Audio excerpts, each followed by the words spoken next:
Odisha police recruitment board Cuttack तरफ एक विज्ञप्ति प्रकाश पाई। पदवीटी है सब इन्स्पेक्टर ऑफ पुलिस। आसतु यही विज्ञप्ति विषय में सविशेष तथ्य जान नवा। दयाकोरी भिडियोटी को आरंभ शेष पर्यंत देखु जहाँफल कि आवेदन कर कौन असुविधा हेब ना। सर्वप्रथम ब्राउजर को जाई www.odishapolice.gov.in लिखि एम्प्लॉयमेंट डिटेल्स को डाउनलोड कर नवा। सर्वमोट 477 पोस्ट पाई आवेदन प्रक्रिया आरंभ तारीखटी है 22/6/2021।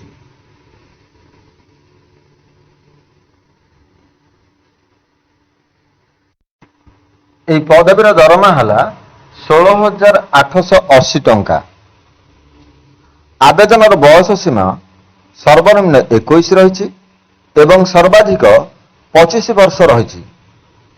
Schedule caste, schedule tribe, women, ex serviceman आउ ओबीसी कैटेगोरीज सरकार निर्धारित नियम अनुजाई बयस सीमा कोहल रही, जहाँकि मु लिंक डिस्क्रिप्शन में दे देछि, आपण माने देख परिबे।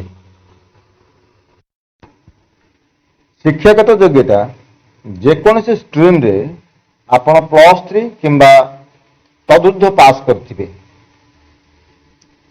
यह को आवेदन करने को हेले आपण जने भारतीय नागरिक होइथिबे, उत्तम चरित्र होइथिबो, शारीरिक और मानसिक भाव में आपण सुस्थ थिबे, ओडिया भाषा सह शिक्षा ग्रहण करिथिबे, तापुनी board of secondary education Odisha हेतिबा आवश्यक। आपणकर एक रु अधिक पति बा पत्नी नथिबे किंबा कौनसी अपराधिक मामला रे दोषी साब्यस्त होई नथिबे।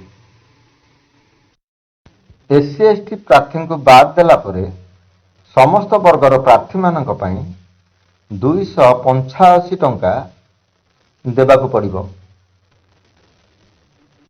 जहाँकि आनेक्सर ए रे आपण माने देख परिबे।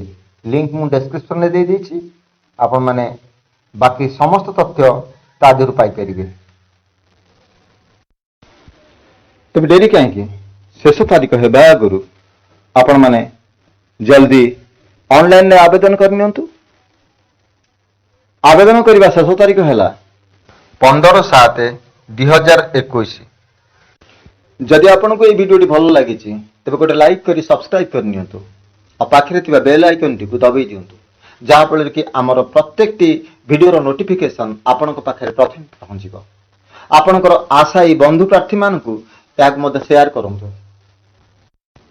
नमस्कार, भिटी चैनल मु विष्णुचरण नायक।